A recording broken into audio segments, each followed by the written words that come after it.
Donc vous avez déjà, je crois, entendu beaucoup parler de la relativité et de l'année 1905, puisque cette année dont nous fêtons le centenaire, c'est vraiment l'initiation par Einstein de cette physique relativiste, qui constitue un des deux piliers de notre physique contemporaine, puisque notre physique d'aujourd'hui, en gros, elle est divisée en deux, ce qui d'ailleurs pose un problème, puisque d'un côté, il y a tout ce qui est phénomène quantique, décrit par une physique quantique assez cohérente de son côté. De l'autre, il y a les phénomènes relativistes, y compris la cosmologie, qui sont décrits dans un cadre relativiste bien cohérent lui aussi, mais il y a une sorte de dichotomie, d'incompatibilité entre ces deux cadres qui constituent, à mon avis, le grand problème de la physique théorique d'aujourd'hui.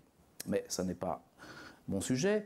Le sujet d'aujourd'hui, c'est la cosmologie. Donc on est dans le cadre de ce corpus relativiste qui commence en 1905, puisque en 1905, Einstein énonce dans son fameux article fondateur la théorie de la relativité restreinte, et il l'énonce déjà quasiment toute faite. Elle sera après améliorée par Poincaré, Minkowski, qui introduiront le concept d'espace-temps, qui est fondamental.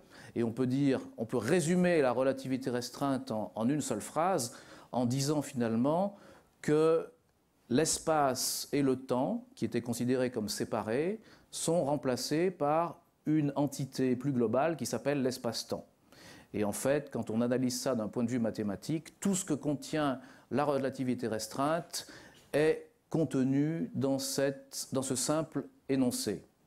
Donc 1905, théorie de la relativité restreinte, c'est une première étape qui résout des problèmes fondamentaux qui avaient préoccupé les physiciens du XIXe siècle, un problème fondamental d'incompatibilité entre la cinématique de la matière et la cinématique de la lumière.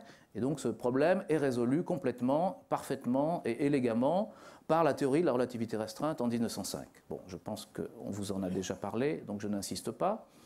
Mais Einstein n'est pas satisfait, puisque ça n'est qu'une première étape, dans la mesure où cette théorie de la relativité restreinte n'inclut pas la gravitation, qui est une interaction absolument fondamentale, la gravitation qui avait été introduite en tant que telle par Newton à la fin du XVIIe siècle, la gravitation qui rend compte, par exemple, des mouvements des planètes dans le système solaire, des étoiles dans la galaxie, etc.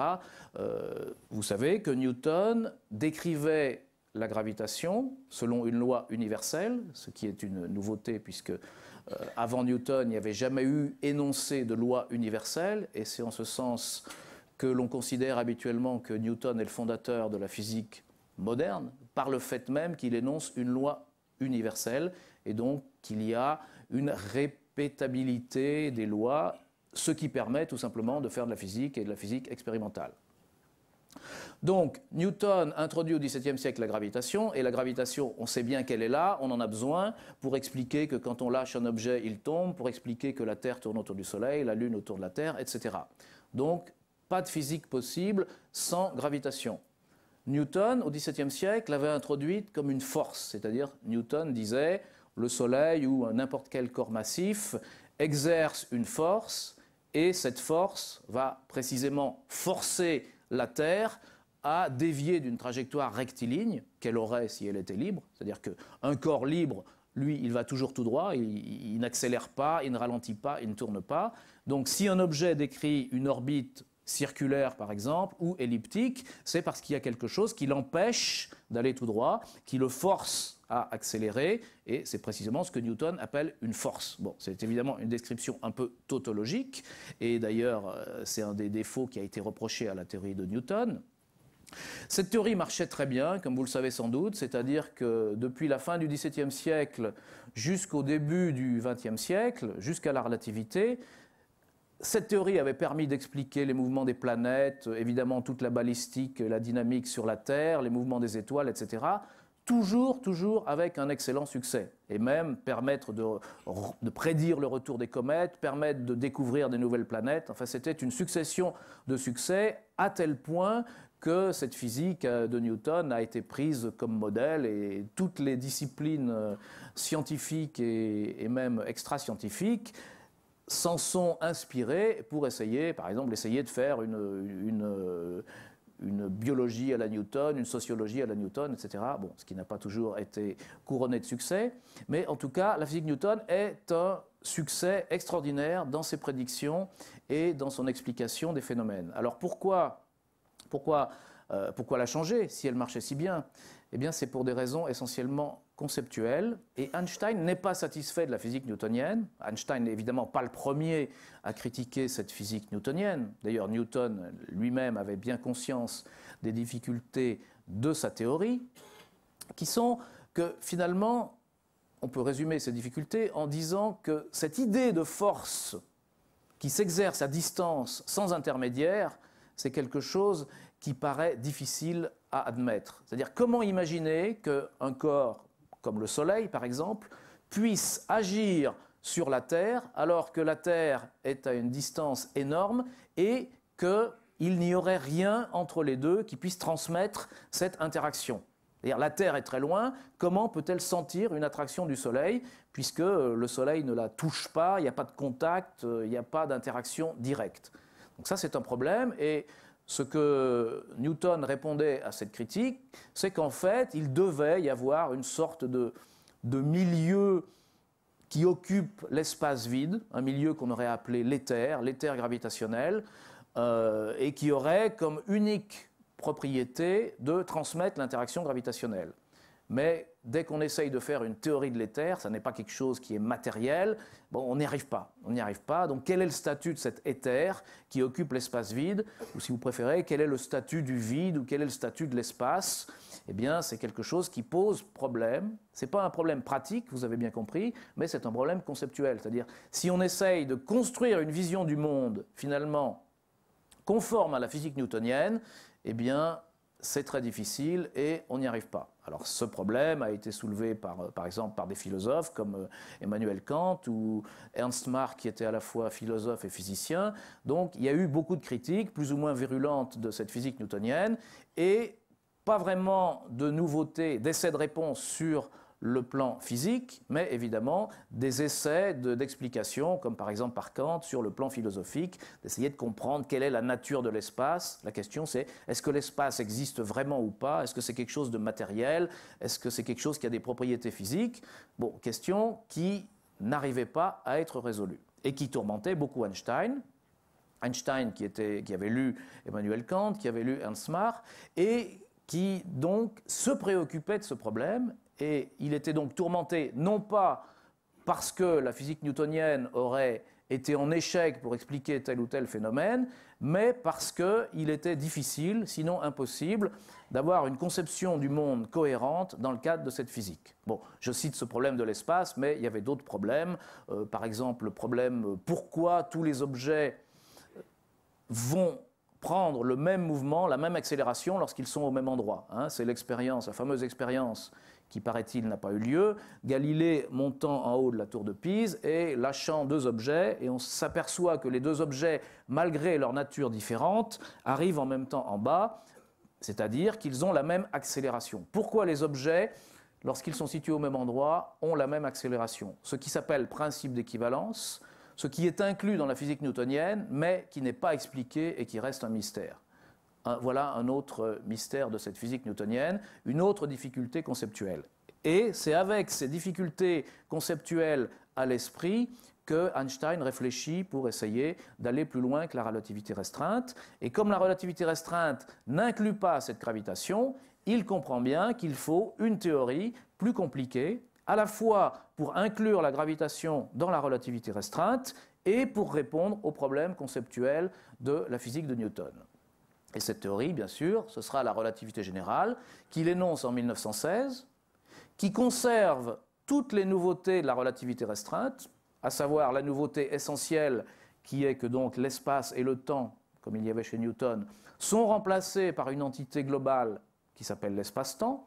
Donc dans la relativité générale, il y aura aussi un espace-temps, et plus d'espace et de temps séparés. Ça, je pense que ceux qui étaient aux conférences précédentes ont dû bien le comprendre. Donc plus d'espace et temps, mais un espace-temps. Mais la nouveauté, c'est que maintenant, cet espace-temps, il a une certaine forme. Il est déformé. Et les mathématiciens ont une théorie des espaces ou des espaces-temps déformés, qui s'appelle la géométrie non euclidienne. La géométrie euclidienne que tout le monde apprend à l'école, c'est la théorie des espaces ou des espaces-temps non déformés, c'est-à-dire qui n'ont pas de courbure. Par exemple, la géométrie du plan. Le plan est une surface sans courbure. Si vous regardez plutôt que la géométrie du plan, la géométrie d'une surface sphérique, eh bien vous êtes déjà dans le cadre de la géométrie non euclidienne, parce que la surface d'une sphère, c'est une surface qui a une courbure. Eh bien, pour un espace, c'est pareil. Il existe un espace qui n'a pas de courbure, c'est l'espace euclidien dont les propriétés nous sont si intuitives. Il existe aussi un espace-temps euclidien, enfin ça ne s'appelle pas exactement euclidien, on dirait plutôt pseudo-euclidien, mais peu importe. En tout cas, il n'a pas de courbure, et c'est l'espace-temps de la relativité restreinte, celui de 1905, qu'on appelle l'espace-temps de Minkowski, puisque c'est Minkowski qui a proposé d'interpréter la relativité restreinte en termes d'espace-temps, ce qui par la suite s'est révélé être la meilleure interprétation possible, la plus élégante, la plus économique, la plus efficace. Donc la relativité restreinte, c'est un espace-temps, l'espace-temps de Minkowski qui n'a pas de courbure. La relativité générale, ça sera de dire il y a bien un espace-temps qui est le cadre pour tous les phénomènes physiques, mais cet espace-temps, il est déformé, il a une courbure. Et quand je dis courbure, ça a un sens mathématique très précis. C'est-à-dire que si vous avez une surface, les mathématiques, la géométrie vous expliquent très exactement qu'il existe un objet qui s'appelle la courbure et qui décrit les propriétés de cette surface. Quand vous avez un espace-temps, c'est un peu la même chose, mais avec 4 dimensions, 3 pour l'espace, 1 pour le temps, au lieu de 2 pour la surface. Mais c'est pareil, la géométrie vous dit qu'il existe un objet qui s'appelle le tenseur de courbure, qui a des propriétés mathématiques bien connues, que les mathématiciens apprennent quand ils font leurs études, tout simplement. On ne les apprend pas au collège, parce que bon, on pourrait apprendre, je pense, la géométrie non euclidienne au collège, mais c'est pas que c'est tellement compliqué, mais c'est long et il n'y a pas forcément une utilité à le faire. Donc, ce n'est pas quelque chose de monstrueusement difficile, mais c'est quelque chose qu'il faut apprendre de manière spécifique. Donc, cette géométrie existe et elle décrit précisément les espaces-temps déformés. Cette déformation est décrite mathématiquement par un objet qui s'appelle la courbure, le tenseur de courbure pour être exact, et la théorie de la relativité générale nous dit ce qu'on appelle gravitation, ce qu'on appelle champ gravitationnel, c'est très exactement le tenseur de courbure. Donc, relativité générale, gravitation égale déformation de l'espace-temps. Alors, si vous vous rappelez la physique de Newton, Newton vous disait, le Soleil par exemple, ou n'importe quel objet massif, va créer de la gravitation sous forme d'une force. En relativité générale, c'est pareil, tout objet massif, toute masse, mais même dans ce cas-là, ça se généralise, toute forme d'énergie, on verra par la suite ce que ça veut dire, toute forme d'énergie engendre de la gravitation. Autrement dit, avec ce nouveau langage, ça veut dire toute forme d'énergie déforme l'espace-temps en créant une certaine courbure. De quelle manière? Eh bien, dans la relativité générale, il y a une équation fondamentale qu'on appelle naturellement l'équation d'Einstein, qui vous dit très exactement, sachant qu'à tel endroit il y a de l'énergie, par exemple sous la forme d'un objet massif, mais on verra que ça peut être sous la forme de rayonnement électromagnétique, ça peut être sous forme d'onde, ça peut être sous forme de ce que vous voulez. Donc si à un endroit il y a de l'énergie, par exemple la masse du Soleil ou la masse d'une galaxie, eh bien l'équation d'Einstein vous permet de calculer, connaissant cette énergie, la manière dont l'espace-temps est courbé par cette énergie, par cette distribution d'énergie. Autrement dit, l'équation d'Einstein, on peut la résumer en disant courbure de l'espace-temps égale une certaine fonction de contenu énergétique de l'espace-temps. Et ça marche très bien. Quand on applique ça au Soleil, par exemple, on retrouve bien sûr toutes les orbites des planètes, mais on trouve en plus quelques petits effets supplémentaires qui n'étaient pas prédits par la physique newtonienne et qui ont été vérifiés très rapidement. C'est pour ça qu'à peine énoncée, 1916, la théorie de relativité d'Einstein, relativité générale, a été admise par la communauté scientifique, puisqu'elle a permis, par exemple, de comprendre certaines anomalies de l'orbite de la planète Mercure, elle a permis de comprendre la déviation des rayons lumineux dus à la courbure de l'espace-temps, et puis d'autres effets relativistes liés à ce qu'on appelle la dilatation du temps, mais je ne veux pas rentrer là-dedans, je pense qu'on vous en a déjà parlé. Ce ne sont pas des effets de cosmologie, ce sont des effets de relativité générale.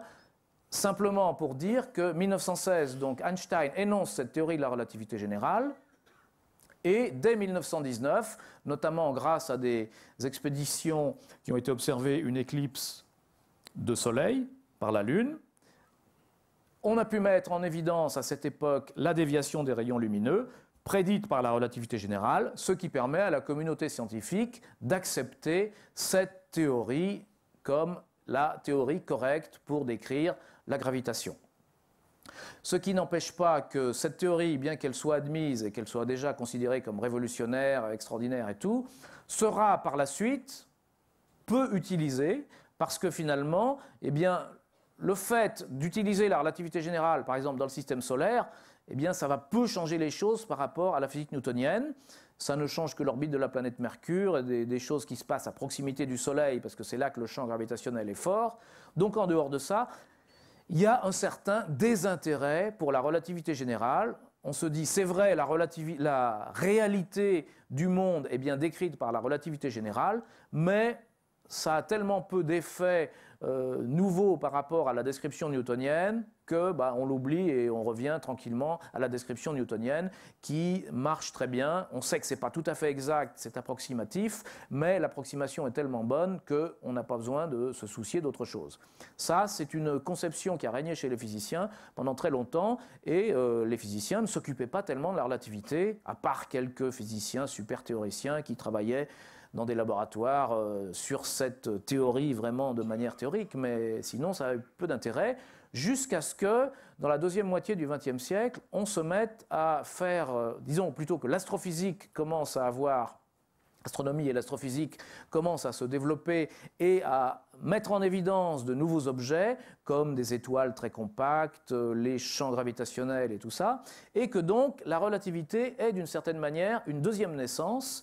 Et aujourd'hui, en astrophysique, c'est-à-dire dès qu'on cherche à expliquer ce qui se passe dans une étoile ou autour d'une étoile ou dans une galaxie, au centre d'une galaxie, etc., on s'aperçoit que la relativité intervient tout le temps.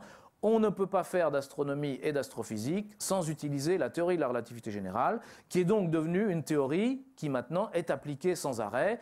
Et il y a des tas de phénomènes astrophysiques qui ne pourrait jamais être expliqué, jamais être compris, si on n'avait pas cette théorie qui en rend compte vraiment. Donc maintenant, il n'y a plus de doute que cette théorie décrit très bien notre univers tel qu'il est, et en particulier que l'espace-temps donc possède une courbure, et une des conséquences immédiates de cette courbure, que j'ai déjà mentionnée, c'est que quand la lumière se propage dans l'espace-temps courbe, eh bien la lumière ne se propage pas en ligne droite, parce que dans un espace-temps courbe, il n'y a pas de ligne droite, tout simplement.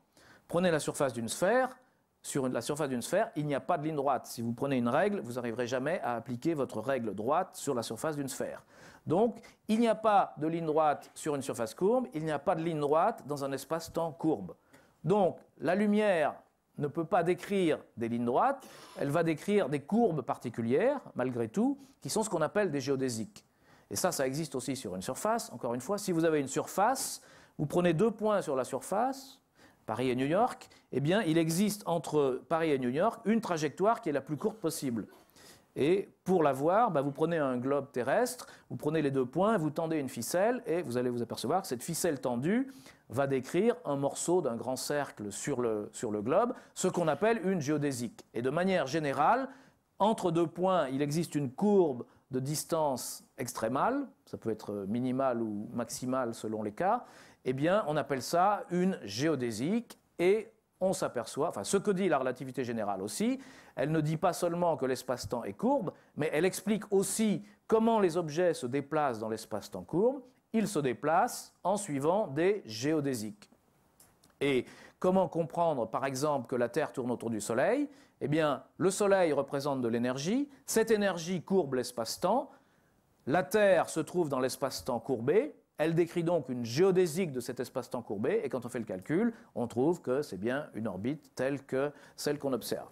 Et c'est vrai pour la lumière aussi, donc la lumière va décrire dans l'espace-temps des géodésiques, alors comme c'est la lumière et pas la matière, c'est des géodésiques qui ont des propriétés particulières, on appelle ça des géodésiques nuls. Bon, ça correspond à des caractéristiques mathématiques bien précises. Et ça, c'est fondamental parce que quand on fait de l'astronomie et de l'astrophysique, on observe des étoiles, des planètes, des galaxies, des quasars, tout ce que vous voulez.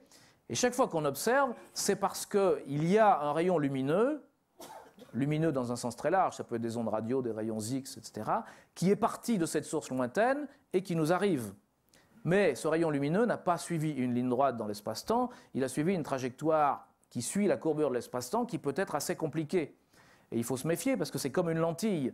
C'est-à-dire que si vous observez un objet qui est passé à travers une lentille, c'est-à-dire qui a suivi des contours, bah cet objet il peut être déformé, il peut être amplifié, ces images peuvent être multipliées, déplacées. Donc on a, à cause de ces effets de relativité, une vision du cosmos qui est complètement déformée. Et il faut en tenir compte.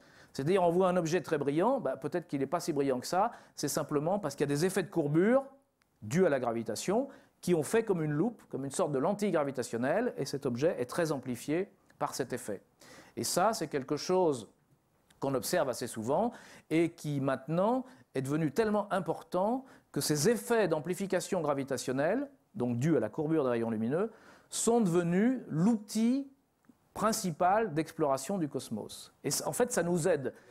Ça nous aide parce que les objets très lointains, bah, comme ils sont très lointains, ils sont très faibles. Donc, on a beaucoup de mal à les voir. Beaucoup de mal à les voir, sauf si justement, il y a un effet d'amplification qui, c'est exactement comme si on mettait une loupe devant cet objet, et donc ça nous aide beaucoup pour voir les objets lointains. Donc, tout ça pour vous dire que la relativité est une théorie qui est extrêmement utilisée aujourd'hui en astrophysique. Bon, sur la Terre, vous savez sans doute, ça a relativement peu de... Il y a relativement peu d'effets qui sont typiques de la relativité générale parce que les champs gravitationnels sont très faibles et donc la description newtonienne convient assez. Cela dit, quand on fait de la navigation spatiale ou de la communication spatiale, on est obligé de tenir compte de ces effets et on vous l'a sûrement déjà dit plusieurs fois. Le système GPS, par exemple, pour arriver à se repérer par rapport à des satellites comme on le fait dans ce système GPS, on est obligé de tenir compte de ces effets de relativité générale. Et ben, ça marche très bien. On peut dire que chaque fois que quelqu'un utilise un GPS, c'est une confirmation supplémentaire de la théorie de la relativité générale. Bon, je ferme cette parenthèse sur la relativité et j'en arrive au troisième mouvement de cette théorie relativiste. Premier mouvement, relativité restreinte, 1905. Deuxième mouvement, relativité générale, 1916. Troisième mouvement, c'est la cosmologie relativiste, qui est également initiée par Einstein. Parce qu'Einstein se rend très vite compte, en 1917, donc, que sa théorie offre un outil idéal pour faire de la cosmologie. Qu'est-ce que c'est que la cosmologie? C'est l'étude, la réflexion sur le cosmos dans son ensemble. Qu'est-ce que c'est que le cosmos dans son ensemble? Précisément, c'est l'espace-temps avec tout son contenu. Bon, qu'on ne regarde pas dans les petits détails, on ne va pas regarder s'il y a une planète ici ou là, mais on regarde la répartition tout à fait globale des étoiles, des galaxies, etc. Donc, en 1917, disons, par une réflexion, encore une fois, conceptuelle, Einstein se dit que sa théorie est parfaitement adaptée pour décrire la cosmologie d'une manière nouvelle. Et Einstein propose un modèle cosmologique, c'est-à-dire il propose un objet géométrique qui est un espace-temps avec une certaine forme, dans un sens très précis, donc décrite par une courbure très précise, et il dit voilà un modèle qui permet de décrire notre univers. C'est un modèle qui obéit aux équations de la relativité générale, donc qui est dit un modèle relativiste. Donc évidemment, c'est la première fois qu'il y a un modèle relativiste, et il y a beaucoup de nouveautés dans ce modèle. Premièrement, c'est un modèle qui donc, comme le fait la relativité générale, utilise ces nouvelles géométries non euclidiennes, ou géométries riemanniennes, qui ont été découvertes au XIXe siècle. Et ces géométries permettent des innovations absolument révolutionnaires. Par exemple, quand on considère l'espace, si vous êtes dans la géométrie euclidienne, l'espace est infini. Et si vous voulez imaginer un espace fini, comme l'étaient par exemple les modèles du monde d'Aristote ou de Platon, vous êtes obligé d'imaginer qu'il y a une frontière. Par exemple, la sphère des étoiles fixes constituait une frontière du monde dans le monde d'Aristote et de Platon. Le problème, c'est que si on va à la frontière et qu'on passe la main à travers la frontière du monde, Où est ma main? Elle est de l'autre côté de la frontière du monde. Pourtant, elle doit bien être dans le monde. Donc la frontière, on s'est trompé, elle est plus loin. Bon, il y a un paradoxe, vous comprenez bien, à imaginer un monde fini avec une frontière.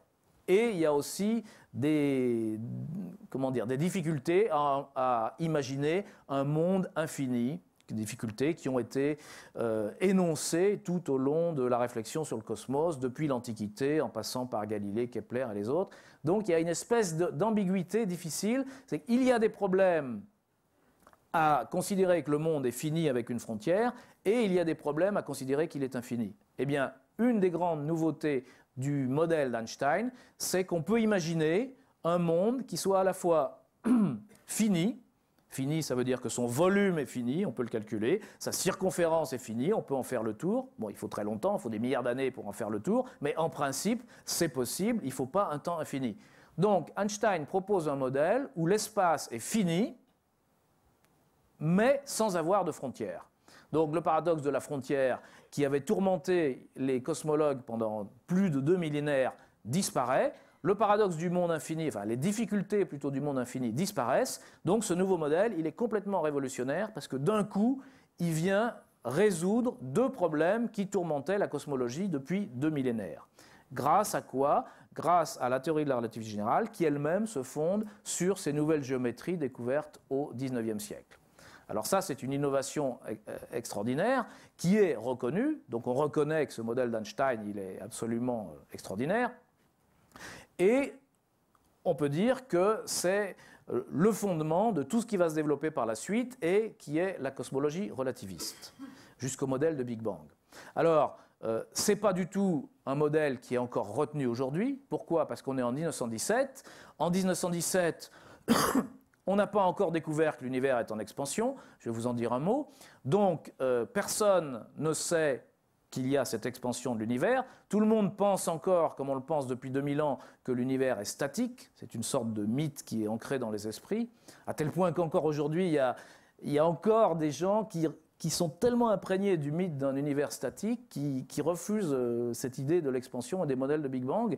Il y avait le champion de cette idée, c'était Fred Hoyle, qui était complètement disons, victime d'une espèce de mythe qui est là depuis 2000 ans, que l'univers est toujours égal à lui-même. Donc, Einstein était évidemment dans cette conception, comme l'était tout le monde à cette époque, mais il n'y avait pas de raison de penser autrement. Donc Einstein pense que l'univers est statique, et évidemment, quand il construit son modèle d'univers, il construit un modèle d'univers statique, c'est-à-dire qui n'évolue pas, qui est toujours égal à lui-même. Alors, rapidement, ce modèle va être abandonné et remplacé par d'autres pour des raisons que je vais vous expliquer. Mais donc, il faut bien comprendre quand même que Einstein fonde la cosmologie relativiste. Alors, on est en 1917. En 1917, au même moment, aux États-Unis, il y avait un astronome qui s'appelle Vesto Slipher qui observait ce qu'on appelait les nébuleuses spirales. Alors, il faut savoir que le ciel, en plus des étoiles, quand vous regardez avec un télescope, vous voyez des objets diffus qui s'appellent les nébuleuses, qu'il y a des nébuleuses qui s'appellent spirales, qui étaient connues dès le début du XIXe siècle. Personne ne savait ce que c'était. Il y a eu de très longs débats dans lesquels je ne veux pas rentrer, qui ont eu lieu pendant tout le XIXe siècle et le début du XXe siècle, jusqu'à ce qu'en 1924, un astronome américain qui s'appelle Edwin Hubble montre que les nébuleuses spirales sont en fait d'autres galaxies comme la nôtre.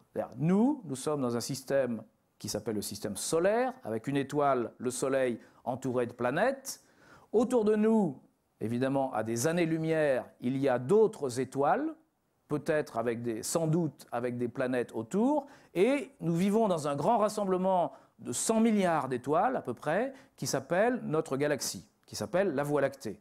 Et puis au-delà, il y a le vide, et pendant longtemps, on a cru que c'était le vide jusqu'à l'infini, et donc en 1924, ce que montre Edwin Hubble, c'est une idée qui datait déjà du XVIIIe siècle, mais qui n'avait pas été prouvée, il montre que au-delà de notre galaxie, il y a d'autres galaxies. La première découverte, c'est la galaxie d'Andromède, et aujourd'hui, on sait qu'il y a des centaines de millions, peut-être de milliards de galaxies, comme notre Voie lactée, chacune de ces galaxies étant constituée d'une centaine de milliards, bon, il y en a des plus grandes, des plus petites, une centaine de milliards d'étoiles. Donc, en 1924, les nébuleuses spirales, comme Hubble le montre, sont d'autres galaxies. Et donc notre univers est rempli de galaxies. C'est-à-dire qu'à ce moment-là, au lieu d'avoir la conception qui était celle du 19e siècle, où l'univers, en gros, c'est notre galaxie, puis du vide autour, on passe à une conception qui change complètement d'échelle. L'univers, c'est une espèce de gaz cosmique, et chacune des molécules de ce gaz est une galaxie comme la nôtre. Donc on change évidemment d'échelle. Donc 1924, cette date est extrêmement importante pour la cosmologie, puisque c'est la date où vraiment on prend conscience de l'échelle de l'univers et de l'insignifiance, même pas de nous, mais de notre galaxie, par rapport à laquelle déjà nous sommes insignifiants, donc l'insignifiance de notre galaxie par rapport à l'ensemble de l'univers. Ça, c'est donc l'échelle qui s'établit. Et Einstein, en 1917, ne connaissait pas, évidemment, ses travaux de 1924. Mais il y a un autre travail qui est très intéressant, dû essentiellement donc, à cet astronome qui s'appelle Vesto Slipher, qui avait mesuré les vitesses de ces galaxies. Bon, avant 1924, on ne savait pas que c'était des galaxies, mais n'empêche qu'on pouvait mesurer les vitesses de ce qu'on appelait à l'époque les nébuleuses spirales. Et à sa grande surprise, il trouve que ces vitesses sont très élevées, des centaines de kilomètres par seconde.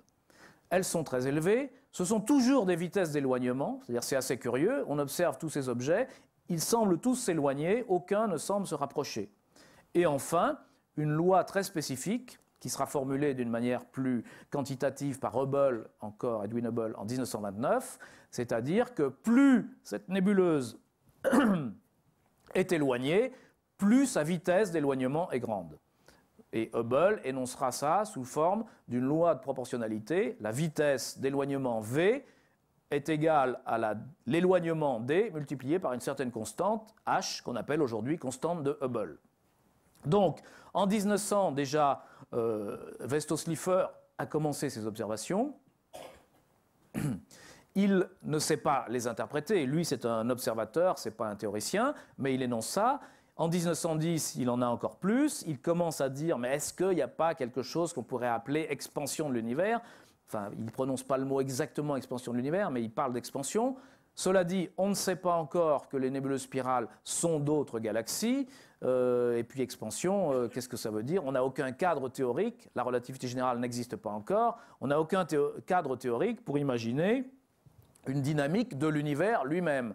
Donc, ça reste un problème, parce que les gens se rendent bien compte qu'il faut expliquer, il faut comprendre ces vitesses des galaxies, mais on n'a pas de cadre pour le faire.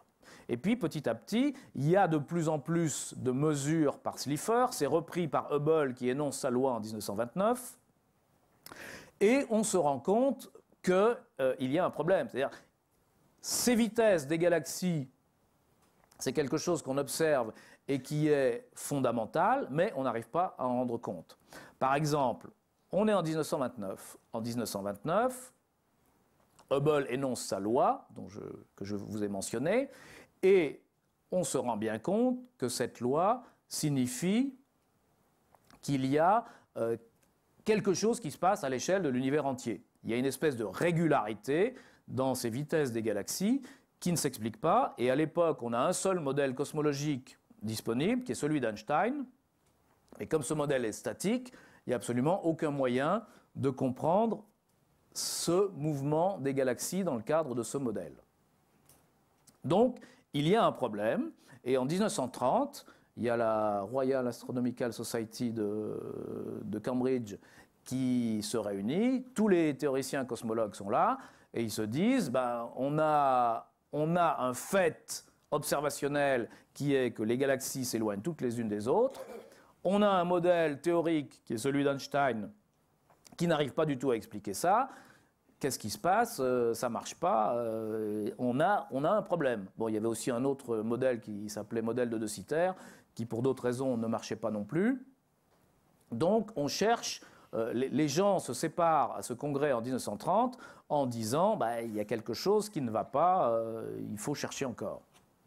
Disons, on n'a pas de modèle cosmologique qui marche.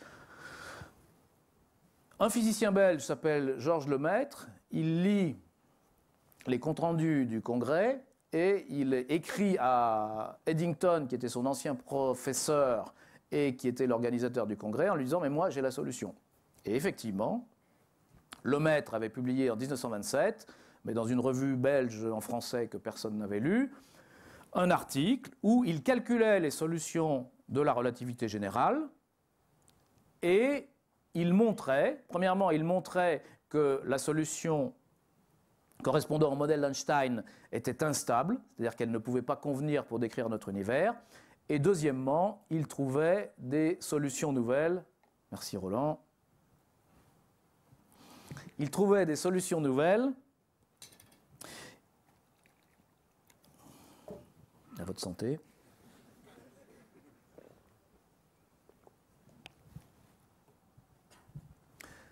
Des solutions nouvelles de la relativité générale qui convenaient, pensait-il, pour décrire notre univers. Et la nouveauté, c'est que ces solutions n'étaient pas statiques. C'est-à-dire, elles décrivaient un univers qui allait être soit en expansion, soit en contraction, mais qui ne pouvait pas rester statique parce que c'était instable. Bon, il a publié ça. Lemaître donc, connaissait les travaux de Hubble et de Slipher, et il a compris, dès 1927, que peut-être cette expansion des galaxies qui était observée, ces vitesses des galaxies qui avaient été observées par Slipher et par Lemaître, étaient le signe que sa solution d'un univers en expansion était valable.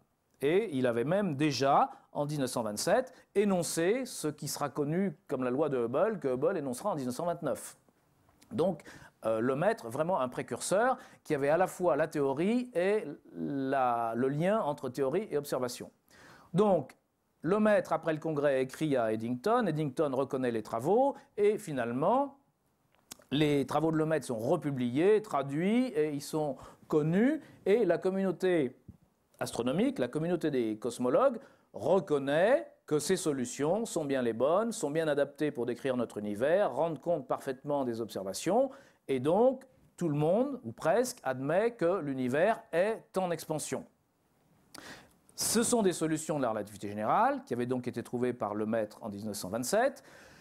Il faut préciser qu'il y avait quelqu'un d'autre qui les avait d'ailleurs trouvées avant, en 1922, qui était le soviétique Alexandre Friedmann, mais disons d'un point de vue mathématique. C'est-à-dire Friedmann avait, en jouant en quelque sorte avec les équations de la relativité générale, avait bien trouvé ces solutions, mais Friedmann était dans la Russie soviétique et n'avait pas connaissance des travaux observationnels de Slipher et Hubble, donc il n'avait pas pu faire le rapprochement avec la réalité, disons la réalité concrète de notre cosmos. Et malheureusement, il est mort assez jeune, donc c'est resté une espèce de pur développement mathématique.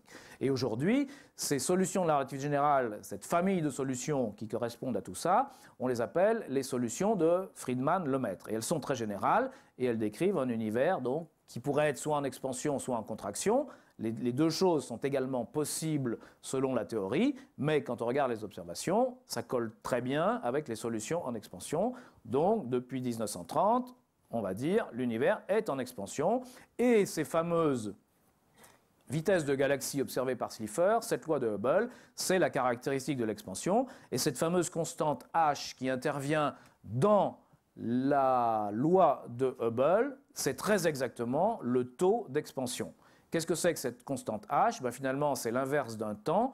Ça vaut à peu près l'inverse de 15 milliards d'années, enfin, ou d'une dizaine de milliards d'années. Donc, on se rend compte que l'échelle de temps caractéristique de l'expansion, c'est de l'ordre du milliard d'années, ce qui, déjà, en ordre de grandeur, quand je dis 10, ça peut être 5 ou ça peut être 20, mais déjà à cette époque, on se rend compte qu'il y a une sorte d'échelle de temps associée à l'univers qui est de l'ordre de 10 milliards d'années. Bon, à vrai dire, ce n'est pas tout à fait vrai, parce que pour des raisons pratiques assez compliquées à expliquer ici, des raisons techniques, si vous voulez, il y avait des grosses erreurs observationnelles dans les estimations des distances des galaxies.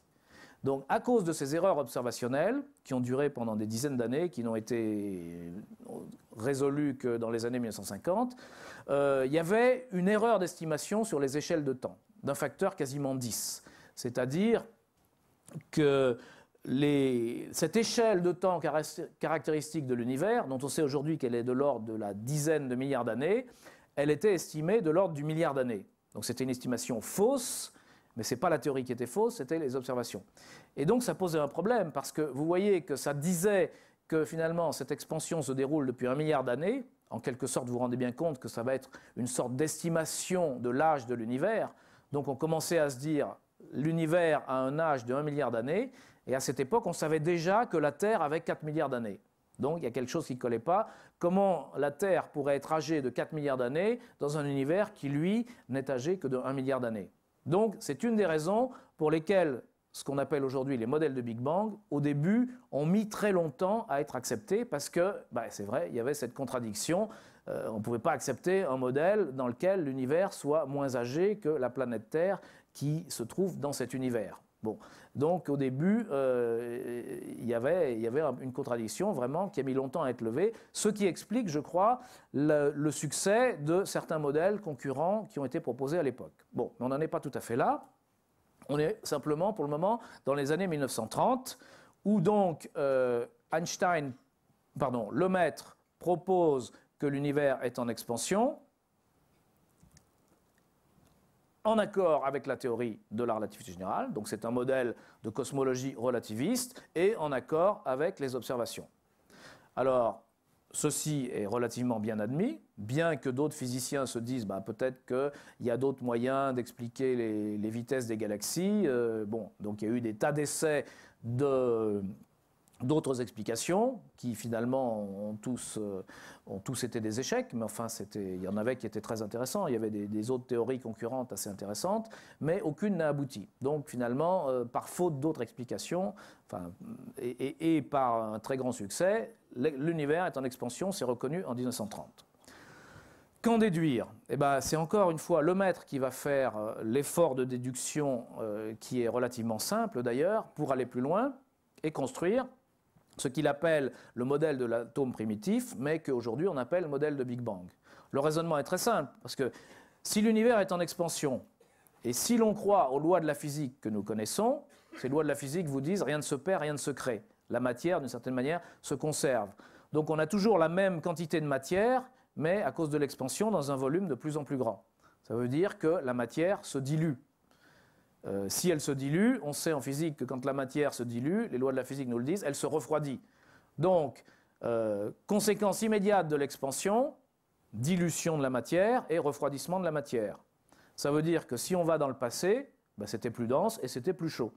Et les modèles de Big Bang, ça n'est rien d'autre que ça, sauf qu'évidemment, on met des chiffres, on met les équations pour savoir combien c'était plus chaud et plus dense il y a 5 milliards d'années, il y a 6 milliards d'années, il y a 10 milliards d'années. Donc, Lemaître comprend ça, il écrit ça, et d'une manière étonnante, ça n'intéresse finalement personne. Ça n'intéresse personne, et il y a premièrement cette difficulté à cause de l'âge de l'univers, et puis deuxièmement, il y a une espèce de résistance qui se crée, je dirais pour des raisons quasiment métaphysiques ou religieuses, des gens comme Hoyle qui n'acceptent pas que l'univers soit en évolution. C'est-à-dire, c'est une idée qui a trop de mal à passer. Ça fait 2000 ans qu'on pense que l'univers est statique. Donc, une telle révolution conceptuelle, non, c'est comme quand on a dit la Terre tourne, ça a eu du mal à passer. Et là, ça a du mal à passer aussi. Donc, il y a une résistance acharnée. Et au début, je dirais, c'est très sain, parce que les gens essayent d'imaginer d'autres modèles. Par exemple, Hoyle a proposé un modèle qui s'appelle l'univers stationnaire, qui était très intéressant et très bien fondé, d'un point de vue conceptuel, sauf que vous avez bien compris que l'expansion, si on admet la physique connue, entraîne nécessairement le Big Bang. Ça, je le redis et je le redirai encore. Ce qui veut dire que si on veut proposer quelque chose qui soit un autre modèle que le Big Bang, il faut modifier les lois de la physique. Et donc, par exemple, Hoyle, il disait, j'imagine qu'il y a un processus qui est encore inconnu, un peu mystérieux, de création de matière. C'est-à-dire, si vous voulez imaginer un modèle où l'univers reste toujours égal à lui-même, il faut imaginer qu'il y a une loi de la nature qu'on n'a encore pas observée, qui fait qu'à chaque endroit, à chaque instant, il y a de la matière qui se crée à partir de rien. Bon, ça paraît un peu magique, mais après tout, il y a des choses bizarres en physique, donc on peut construire un modèle là-dessus. Donc, ces modèles ont été construits dans les années 40-50, ça s'appelait le modèle d'univers stationnaire. À cause des difficultés du Big Bang, des erreurs que j'ai mentionnées, ces modèles ont été très à la mode. Bon, aujourd'hui, il a été prouvé de manière définitive qu'ils ne sont pas bons pour décrire notre univers, ce qui n'empêche pas qu'il y a encore, on trouve ça et là quelques quelques attardés qui en parlent encore, mais bon, ça n'a plus aucune comment dire, pertinence, je dirais. Donc, ce que le maître comprend et expose, c'est donc que l'expansion de l'univers, qui est un fait donc bien établi à la fois théoriquement et observationnellement, implique ce qu'on appelle les modèles de Big Bang, à moins d'avoir des lois physiques complètement différentes. Ça n'intéresse pas grand monde, sauf que ça commence à intéresser les gens dans les années 40-50 à cause du développement à cette époque de la physique nucléaire. Parce que si dans le passé, l'univers a été dans un état très dense et très chaud, eh bien c'est précisément les conditions requises pour que se produisent des réactions nucléaires intéressantes. Et les gens commencent à se dire « Ah ben c'est intéressant parce que dans le passé, finalement, il y a des réactions nucléaires qui ont pu se produire et fabriquer tous les atomes qu'on observe aujourd'hui, c'est-à-dire le carbone, le fer, l'azote, etc., l'oxygène. » Bon, c'était une bonne idée, mais tout calcul fait, ça ne marchait pas. Ça ne marchait en fait que pour certains des éléments qui sont les plus légers du tableau de Mendeleïev, si ça vous dit quelque chose, à savoir, bon, pour l'hydrogène forcément, l'hélium, le lithium essentiellement.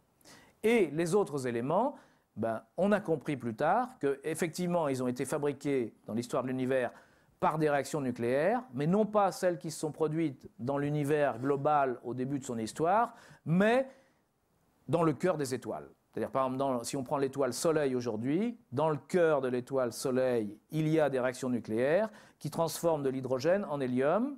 Ces réactions émettent de l'énergie, c'est pour ça que le Soleil est lumineux, qui nous chauffe, etc. Dans toutes les étoiles, il y a des réactions nucléaires qui peuvent être d'un autre type. Donc, dans le Soleil, c'est l'hydrogène qui est transformé en hélium. Dans d'autres étoiles, et ça arrivera au Soleil dans 5 milliards d'années, ça sera l'hélium qui sera transformé en carbone, azote, oxygène, et puis encore dans d'autres étoiles, ce sont carbone, azote, oxygène, ils sont transformés en d'autres éléments, etc.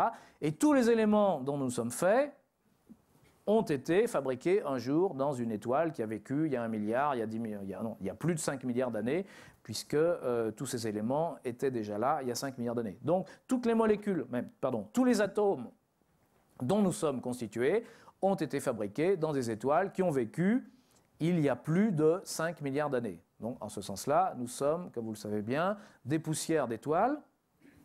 Et malgré tout, certains de ces atomes, on sait que ça ne peut pas être fabriqué dans les étoiles, hein, je parle donc essentiellement de l'hélium et du deutérium, et donc le fait même que ces atomes existent, et le fait qu'on les observe dans l'univers un peu partout avec des abondances qu'on mesure et qui correspondent au modèle, eh bien c'est une preuve supplémentaire que l'univers est passé par un état où il était très dense et très chaud.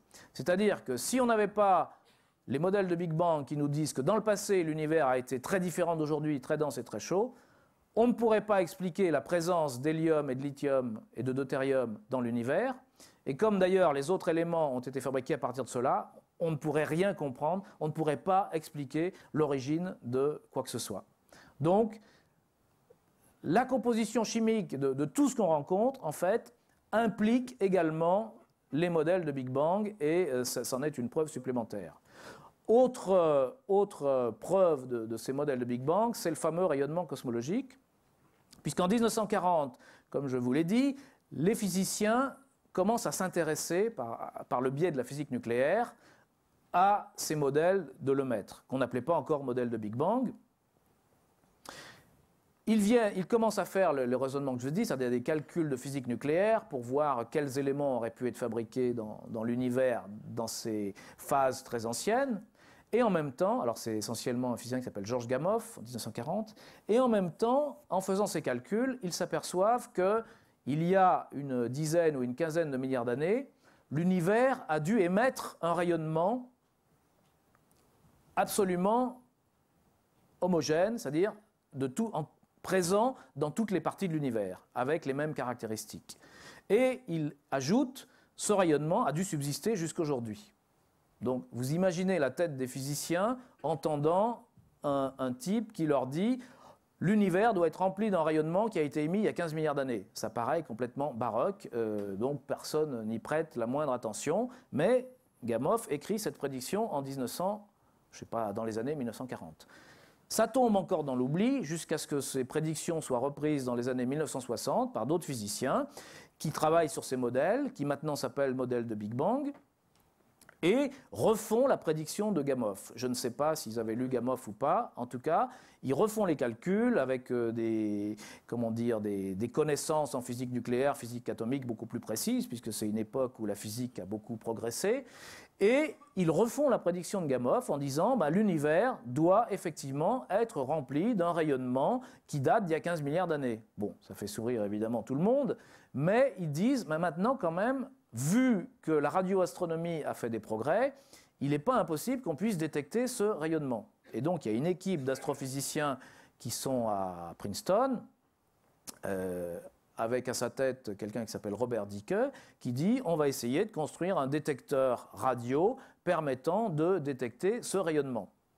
Et il se trouve que, par coïncidence, il y a d'autres radioastronomes qui travaillent pas très loin de là, qui eux sont pas du tout intéressés à ce rayonnement-là, qui connaissent même pas cette prédiction, qui connaissent pas la cosmologie, qui sont intéressés à observer des galaxies avec des antennes radio, et qui, en observant les galaxies, s'aperçoivent qu'il y a un espèce de bruit de fond qu'ils n'arrivent pas à éliminer.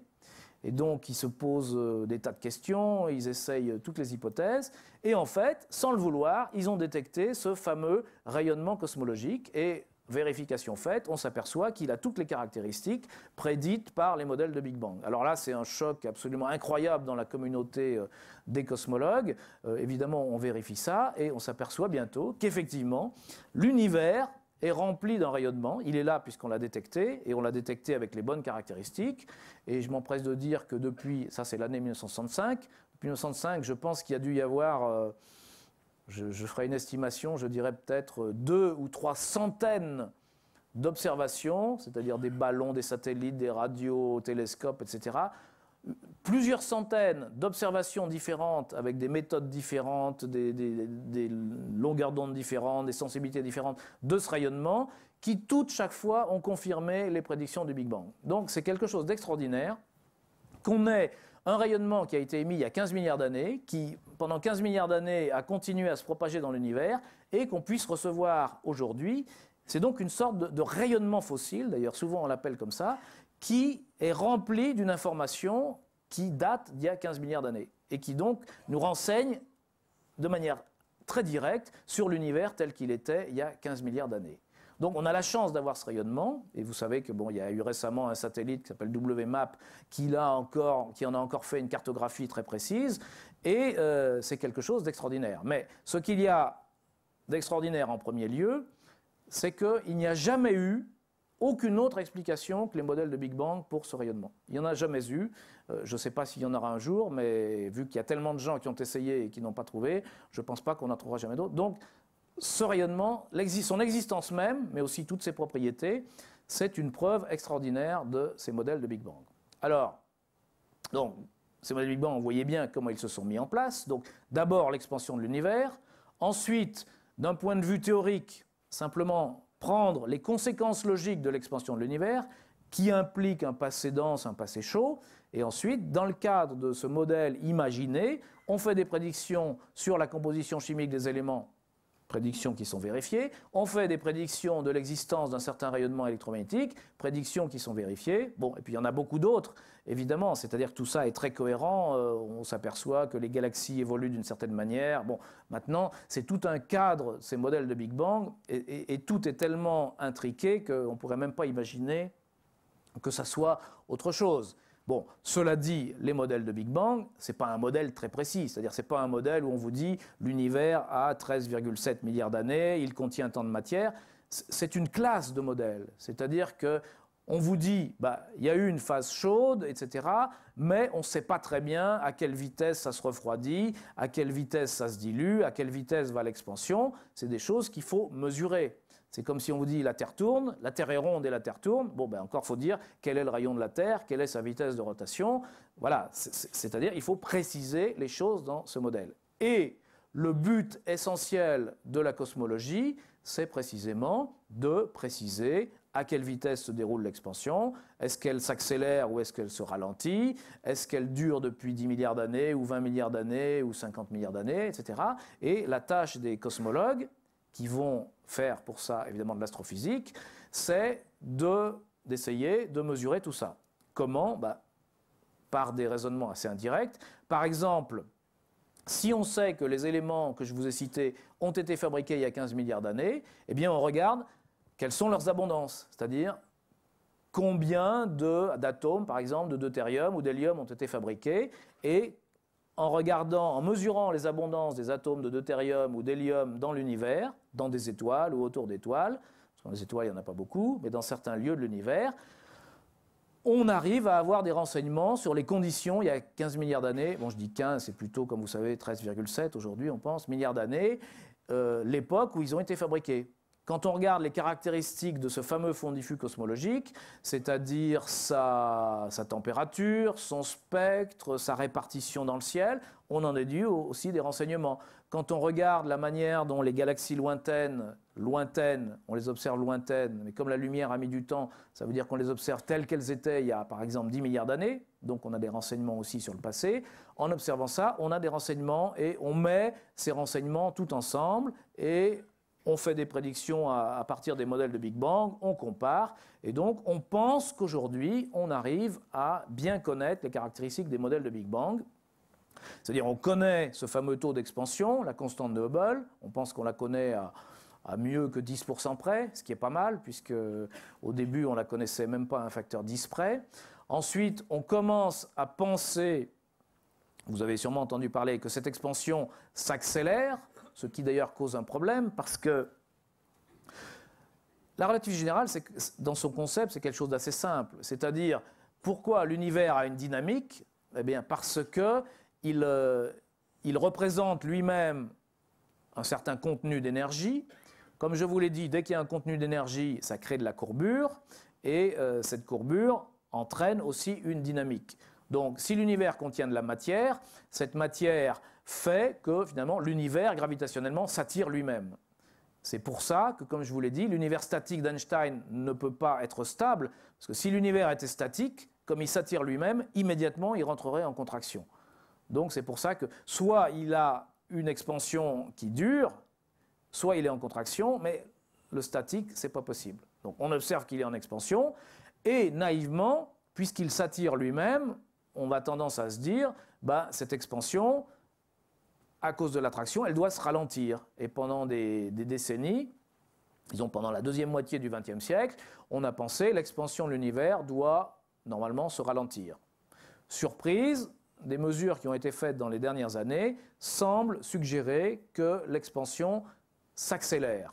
Alors ça, c'est un peu mystérieux parce que, précisément, comme le contenu énergétique a tendance à ralentir l'expansion, c'est bizarre qu'on observe qu'elle s'accélère.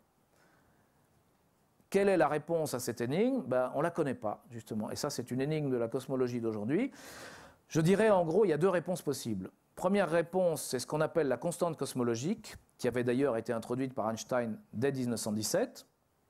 Moi, c'est ma réponse favorite, c'est-à-dire, en fait, il existe dans l'univers, en plus de la gravitation, on peut la compter dans la gravitation si on veut, c'est une question de terminologie, est-ce qu'on va dire que c'est une partie de la gravitation ou pas? Ça, c'est un débat qui est finalement plutôt terminologique, mais il existe une certaine force, une certaine interaction sous forme de cette constante cosmologique qui a un caractère répulsif et qui fait que l'univers, sous l'influence de cette constante cosmologique, a tendance à être, a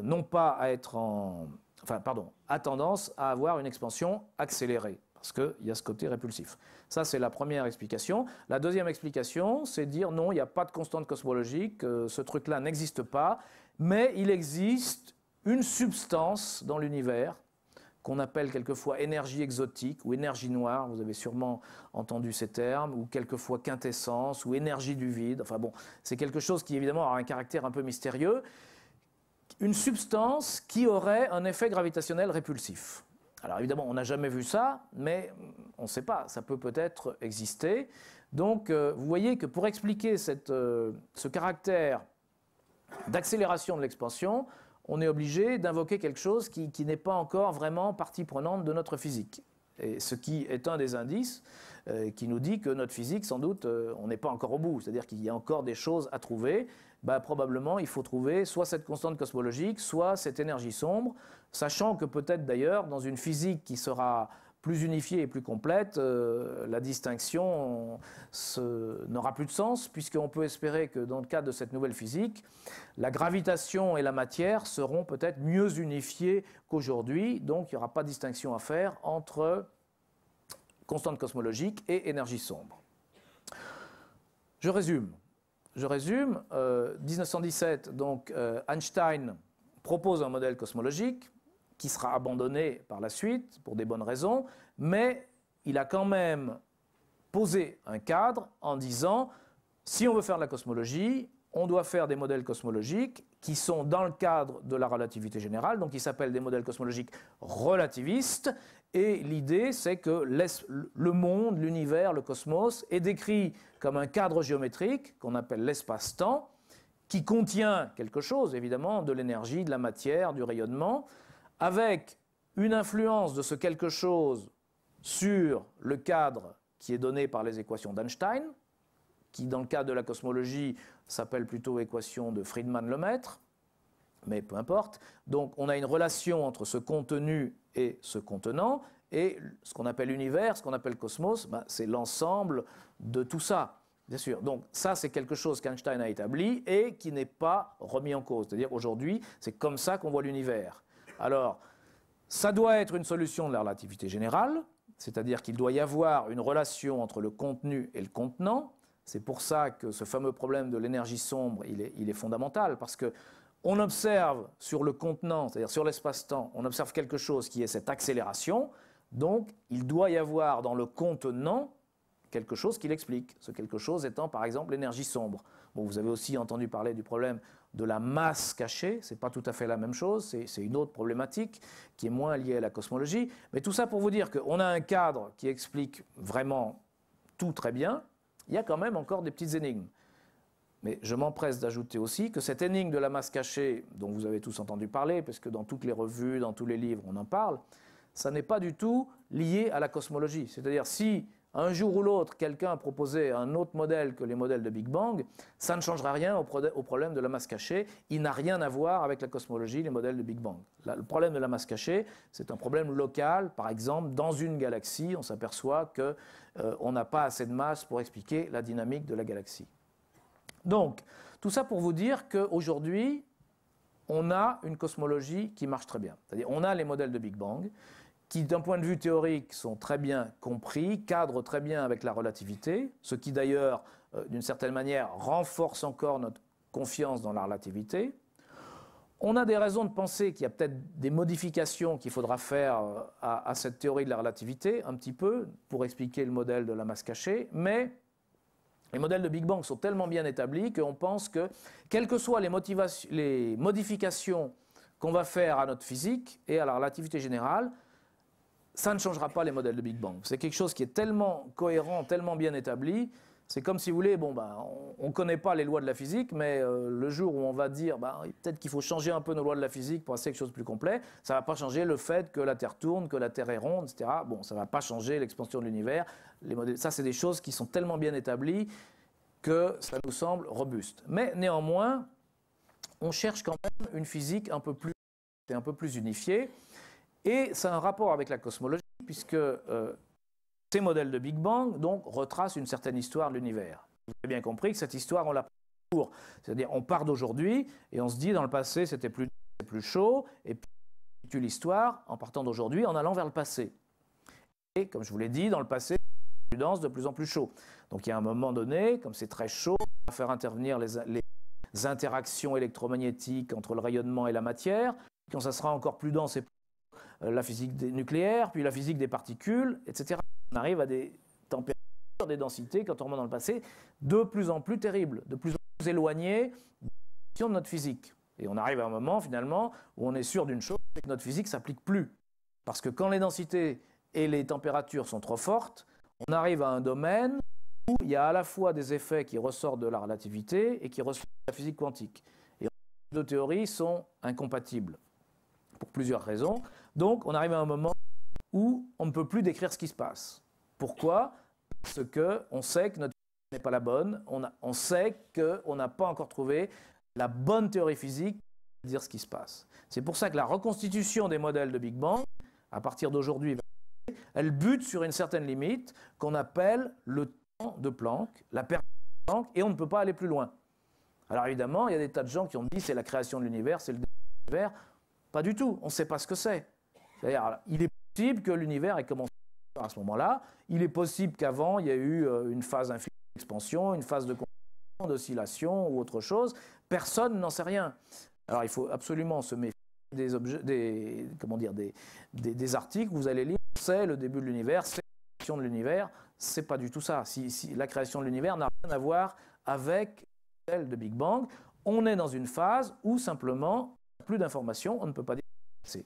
Je prends souvent le parallèle avec un historien qui regarde l'histoire d'un pays, d'une ville par exemple, et il s'aperçoit que toutes les archives qu'il a, elles ont été brûlées à la Révolution, donc toutes les archives qu'il a remontent à 1789, lui il n'a aucun renseignement sur ce qui s'est passé avant. Bon, il va dire la ville a existé, elle a été créée en 1789. Non, il y a toute une histoire passée, simplement il ne connaît pas. Là c'est pareil, il y a toute une histoire passée avant le temps de Planck des modèles de Big Bang, on ne la connaît pas, on n'a pas les outils, c'est pas les archives, là c'est plutôt les théories physiques, on n'a pas ce qu'il faut pour en parler. Peut-être qu'effectivement il n'y a rien eu avant, c'est une des possibilités, mais il y a pu avoir des tas de choses très bizarres, parce qu'une chose certaine, c'est que la physique qui va expliquer ce qui s'est passé là, peut-être qu'on la découvre jamais, mais en tout cas si on la découvre un jour, elle sera certainement très différente de la physique d'aujourd'hui, dans la mesure où, puisqu'elle doit justement intégrer des concepts qui aujourd'hui paraissent contradictoires de l'espace et du temps et de la matière, elle va nous obliger à remettre en cause complètement nos conceptions de l'espace, du temps, de la matière, du vide, de la causalité, etc. Donc, je dirais que les physiciens ont fait un effort au XXe siècle, c'est-à-dire que par 2 fois, dans le cadre de la physique quantique d'une part, et dans le cadre de la relativité, ils ont été obligés de remettre en cause des concepts fondamentaux, c'est-à-dire que vous fassiez de la physique quantique ou de la relativité générale, vous êtes obligés de remettre en cause les notions de matière, d'espace, de temps, etc. Elles ne sont plus les mêmes qu'avant, elles ne sont pas du tout les mêmes que celles de notre sens commun, c'est-à-dire que si vous essayez de comprendre la physique quantique, par exemple, avec le langage des particules, etc., ce qui correspond à ce qu'on appelle d'ailleurs l'interprétation de Copenhague, c'est un échec assuré. C'est-à-dire, bon, je crois qu'on vous en a parlé, c'est-à-dire, il n'y a pas moyen d'expliquer ou de comprendre ou même de décrire correctement la physique quantique avec les concepts de la physique d'avant, de la physique classique, qui sont à peu près ceux du sens commun. Même chose en relativité. Donc, si on veut comprendre ces théories, on est obligé de se dire, l'espace, ce n'est pas ce que je crois de manière naïve. Bon, eh bien, quand on va passer à cette physique nouvelle, que tout le monde cherche aujourd'hui, ça peut être théorie des cordes, supersymétrie, géométrie non commutative, gravité quantique, et vous aurez, je ne sais pas si c'est la prochaine fois, non, dans les exposés qui vont venir à la fin, vous aurez des exposés de Pierre Binet-Truy sur la théorie des cordes et de Carlo Rovelli sur la gravité quantique, qui vont précisément vous présenter 2 des tentatives actuelles pour construire une physique plus unifiée, plus globale. Ce sont des tentatives, c'est-à-dire qu'aujourd'hui, ce ne sont pas des théories qui ont abouti, mais ce sont des pistes qui sont explorées, et vous verrez que dans chacune de ces pistes, eh bien, on est obligé de remettre complètement en question nos idées sur l'espace, le temps, la matière. Mais ce qui est intéressant quand même, et je conclurai par là, c'est que dans toutes ces explorations nouvelles, eh bien, encore une fois, on suit la voie qui a été indiquée par Einstein. C'est-à-dire qu'Einstein a toujours été insatisfait de ce qu'il a fait, même si on considère que c'est absolument génial, dans la mesure où il sentait qu'il devait exister cette physique plus globale. Il le sentait déjà, aujourd'hui on le sent encore plus que lui pour les raisons que je vous ai dites, mais il le sentait déjà, et il a passé toute la fin de sa carrière à essayer de trouver des théories comme ça, essayer de trouver cette nouvelle physique. Alors bien souvent on présente ces travaux tardifs d'Einstein comme des espèces de tentatives désespérées et sans intérêt, mais on s'aperçoit aujourd'hui que tout ce qui est fait, c'est-à-dire tout ce dont vous allez entendre parler dans les conférences qui suivent et d'autres choses, en fait, ça se situe dans la prolongation des idées et des travaux d'Einstein, et que là aussi, c'est-à-dire même d'une certaine manière, dans ses erreurs et dans ses échecs, Einstein était aussi un précurseur, c'est-à-dire qu'il était non seulement le précurseur de la physique du XXe siècle, mais il était aussi, très probablement, le précurseur de cette physique du XXIe siècle qui n'existe pas encore. Merci.